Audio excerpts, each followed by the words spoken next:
All right, ladies and gentlemen, welcome back to the other side of the coin. A fantastic game in the Champions League is taking place. Bayern Munich versus Real Madrid. Bayern Munich, as we speak, are leading 2-1. So after this video is over, I'm going to get back into that game. And who knows, maybe I'll do a video tomorrow sometime talking about this match.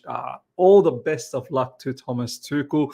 Good comeback so far after being 1-0 down. Unbelievable pass from Toni Kroos, and equally a fantastic move from Vinicius Jr., who finished things off. But Bayern Munich are back. Bayern Munich are back. So that is for another time. Man, I miss the Champions League so much. Now, let's get cracking into the latest Chelsea news. Ladies and gentlemen, let's smash through all of these news. Quite a bit to go through and keep you guys all updated. 10 months after Chelsea's sale of 2 hotels. If you guys remember, not that long ago, there was news about that we sold a couple of hotels to help us with the financial fair play. The hotels gave us 76.5 million, which will help reduce that negative profit basically that we have at the moment. Help reduce that so that upcoming 30th of June financial year cutoff time in UK. We don't have to worry too much. We don't have to think about scrambling to sell players. But check this out, as the news says, 10 months after Chelsea's sale of 2 hotels to a sister company for 76.5 million was executed, it has still not been signed off as having fair market value by Premier League. Now, look, I'm not here to scaremonger or anything, but next season, if we get into any of these financial fair play issue and we end up getting points deducted, fine. Look, if it's monetary, fine, I've got no issues with that. But if it's points deduction, 2 seasons of heartache, 2 seasons of absolute disaster. We can't afford to have a 3rd season. Next season, I'm sorry, I'll put the marker down right now. We need to make it into Champions League position. This season, I was a little bit lenient. Off the back of last season, we finished 12th. I thought, okay, this season, if we can finish 6th, no problems. At one point, I was thinking 3rd, 4th, but realistically, 6th, I was happy with. Europa League position, no problems. But next season, I'm sorry. We have to somehow make it into Champions League, because what are we going to aim for again? 8th, 10th. Europa League? No, Europa League is done. We should have got Europa League this season. Next season, we have to compete and get back into the top 4. So, look, as I said, I'm not here to scaremonger. It leaves doubt if Chelsea passed PSR for the 2022-2023 season. All I'm going to say, there's a lot of issues. We shall see in the upcoming months what's going to happen. The sale of these hotels are very important. 76.5 million. If we are unable to put that into our accounting books for the purpose of Premier League sustainability rules, yeah, we're going to have to scramble and sell a whole heap of players. So, ladies and gentlemen, let me know your thoughts in regards to the financial fair play matter. Next up, ladies and gentlemen, Fabrizio Romano has reported, despite links with Chelsea, Paris Saint-Germain will decide on Xavi Simons' future at the end of the season. Conversations will take place in the next weeks. Nothing is concrete at this stage, coming from Fabrizio Romano via Court Offside. And further goes on to say Leipzig told PSG that they'd love to keep Xavi on loan for 1 more year, but it is up to PSG now. And I'm told the player will also be involved in the decision. Well, of course, the player will be involved in decision. It'd be strange if the player wasn't involved. Look, I've not watched enough of Leipzig. The little bits and pieces that I've caught of Leipzig this season, Xavi Simons, he seems like a very technical player. There's no 2 ways about that. He's got great technical ability. He's got good passing. He's got good speed, dribbling sense as well. Is he going to cut it? Can he have the stellar season like Cole Palmer has had for us, where Cole Palmer's been involved in so many goals, assists, and so on, so he's really impacted? Can Xavi Simons actually provide that impetus, that impact for us if he was to come to Chelsea Football Club? Because the pressure is going to be on.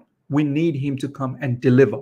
So that is my biggest worry. Is this another gamble? He's a young player, so it fits the project bill. He's a young player. Potentially, he's not going to ask for a lot of wages. We can make him, fit our wage, restrictions that we have at 150K per week wages. That's the capping that we have. I don't think Xavi Simons will be anywhere close to that mark, but I don't think the wages will be a concern. Transfer fee, don't think that should be a huge concern either. I don't know if he's got too long left in his contract, and looks like a particular player that's on the outer at PSG anyway. At the moment, obviously on loan to Leipzig. He may even want to stay at Leipzig. Who knows? So, ladies and gentlemen, let me know your thoughts in regards to Xavi Simons. Me particularly, yeah, I'm not in the mood to taking more gambles with young players. We've got young players. We need some level of experience, and you can say Xavi Simons got experience. He's played Champions League football, no problems. But I don't know whether he's completely polished. It feels like a bit of a gamble for me. But let me know your thoughts, ladies and gentlemen. Next up, some Romelu Lukaku news. Several Saudi Arabian clubs are keen on signing Romelu Lukaku this summer. This is coming from Ben Jacobs. So treat it how you want to treat it. Ben Jacobs, yeah, I'm not really sure whether he's too clued on about transfer news. But this is a particular news that we've heard several times, that Roma potentially won't be able to trigger Romelu Lukaku's release clause of about £37 million, I believe. That's the release clause that we've plugged into his contract when he went to Roma.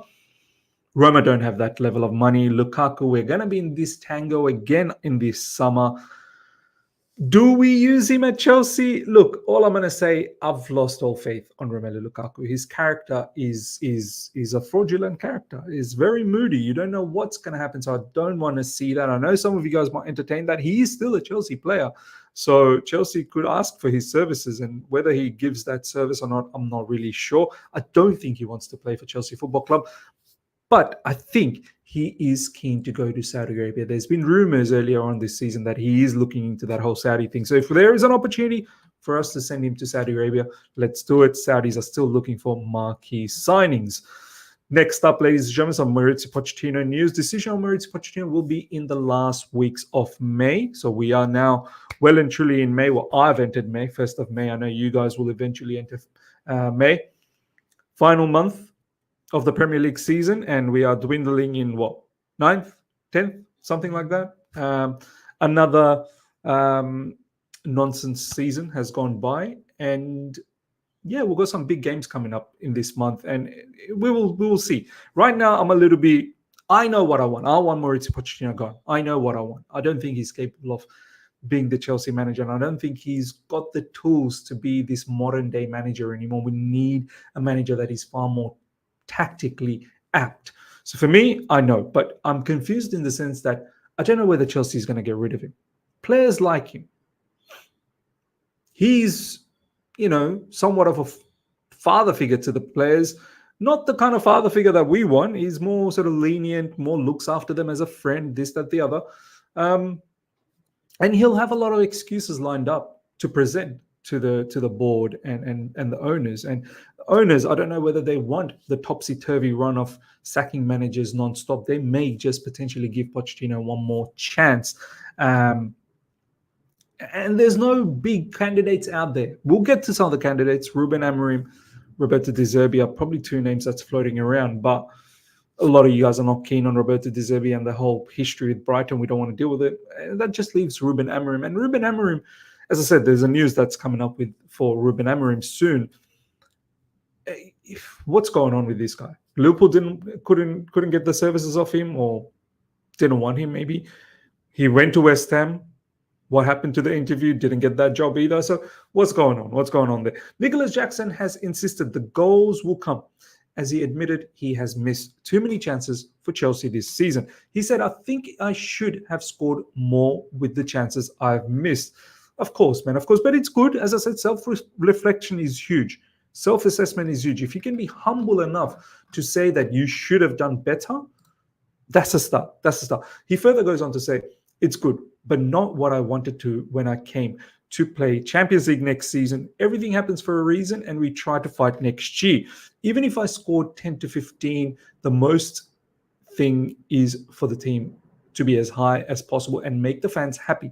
Then the goals will come. Trying to improve every day. The most important thing is being available for the team, helping the team and playing. I miss a lot, but I'm trying to create more chances and score more. Hopefully next year it's going to be better. Look, this guy is a bit of an enigma. There are certain times where I don't like his attitude. In the beginning of the season, I was like, yeah, he looks like a good attitude player. Then obviously all of these going to Villarreal after getting whooped by Newcastle, I think, going to Villarreal and celebrating with Villarreal. Like, where's your common sense? Astrid Wet situation, the penalty situation lately. I'm like, dude, the attitude is a bit of a concern. So look, Nicholas Jackson, next season, if you can fix up that attitude and stay more focused, that's what it all comes down to. Focus and discipline. And a lot of yellow cards is picked up as well. So the discipline is not there. So if you can fix that up, I know he doesn't give us what we want to see up front, but he does provide a lot of the other good stuff. Recently, he's been providing quite a few assists as well. Most notably, the recent one for Cole Palmer, he slipped that ball through, and obviously Cole Palmer, a magnificent finish, left foot finish, right? Against, I believe, Everton, that was. But Nicholas Jackson, there are some good qualities about him. There really are.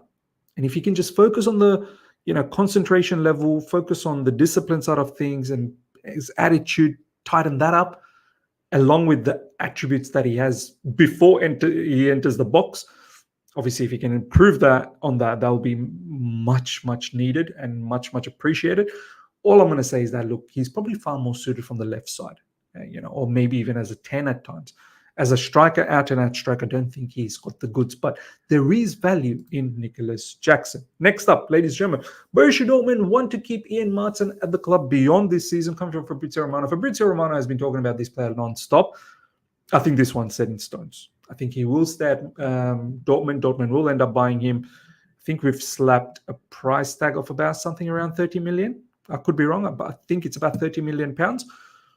I wish he played for Chelsea Football Club. It's not going to happen. He's a fantastic talent. He'll continue with Dortmund, and that's pure profit for us, ladies and gentlemen. Next up, Chelsea are absolutely adamant that the club did not pay for a flight for Ruben Amorim to visit London last week, and did not hold any meetings or talks with him. I don't know why these strange rumors going around that Chelsea paid for a flight for him to go to West Ham. Why would Chelsea do that?